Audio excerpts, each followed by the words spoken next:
સમય અને સંજોગોનો સાચો પાઠ. એક જીવન બદલાવતી ગુજરાતી વાર્તા.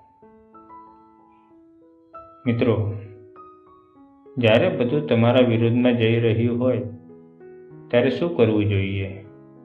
લડવું, ભાગી જવું કે શાંતિથી રાહ જોવી? આજે જે વાર્તા તમે સાંભળવા જઈ રહ્યા છો એ તમને શીખવશે કે ખરાબ સમય હંમેશા ખરાબ નથી હોતો. માટે છેલ્લે સુધી જરૂર સાંભળજો, કારણ કે અંતમાં એક એવો પાઠ છે જે તમારી આખી વિચારસરણી બદલી દેશે. અને વિડીયો પસંદ આવે તો લાઈક કરી ચેનલને સબસ્ક્રાઈબ કરી લેજો. એક નાનું ગામ હતું. તે ગામમાં એક વૃદ્ધ ખેડૂત રહેતો હતો. એનો એક દીકરો હતો અને એક સુંદર ઘોડો. એક દિવસ ઘોડો ભાગી ગયો. ગામવાળા આવ્યા અને બોલ્યા, "હાય રે કિસ્મત, કેટલું દુર્ભાગ્ય." વૃદ્ધ ખેડૂત શાંતિથી બોલ્યો, "દુર્ભાગ્ય કે સૌભાગ્ય, કોણ જાણે." થોડા દિવસ પછી એ ઘોડો પાછો આવ્યો અને સાથે જંગલમાંથી 3 જંગલી ઘોડા લઈને આવ્યો. ગામવાળા ફરી આવ્યા, "વાહ, કેટલા ભાગ્યશાળી છો તમે." વૃદ્ધ ફરી બોલ્યો, "ભાગ્ય કે દુર્ભાગ્ય, કોણ જાણે."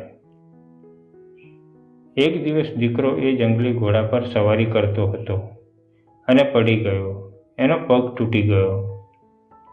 ગામવાળા બોલ્યા, "હવે તો ખરાબ જ થયું." વૃદ્ધ ફરી બોલ્યો, "કોણ જાણે." થોડા સમય પછી યુદ્ધ શરૂ થયું. ગામના બધા યુવાનોને સેનામાં લઈ ગયા, પણ એ ખેડૂતનો દીકરો પગ તૂટેલો હોવાથી બચી ગયો. હવે ગામવાળા સમજ્યા કે દરેક ઘટના સારી કે ખરાબ તત્કાલ નિર્ણય ન કરવો જોઈએ, કારણ કે જીવન લાંબી કહાની છે. એક પાનું જોઈને આખી કિતાબનો નિર્ણય નથી લેવાતો. બોધ. મિત્રો, સમય બદલાય છે, પરિસ્થિતિ બદલાય છે, અને જે આજે દુઃખ લાગે છે એ કાલે આશીર્વાદ બની શકે છે. ઘટનાઓને તરત સારું કે ખરાબ કહી દેવું એ આપણું અજ્ઞાન છે. વિશ્વાસ રાખો, જીવન જે આપે છે એમાં કોઈને કોઈ છુપાયેલો આશીર્વાદ જરૂર હોય છે.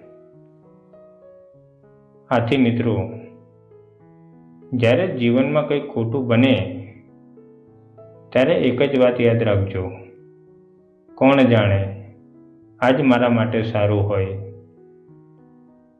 જો આ વાર્તાએ તમારા દિલને સ્પર્શ્યું હોય તો વિડીયોને લાઈક કરો, કોમેન્ટમાં લખો, "મને સમય પર વિશ્વાસ છે." અને આવી જ જીવન બદલી નાખે તેવી વાર્તાઓ માટે ગુજરાતી વાર્તાનો ખજાનો ચેનલને સબસ્ક્રાઈબ કરવાનું ભૂલશો નહીં, કારણ કે અગાઉની વાર્તા કદાચ તમારા જીવન માટે જ હશે. આભાર.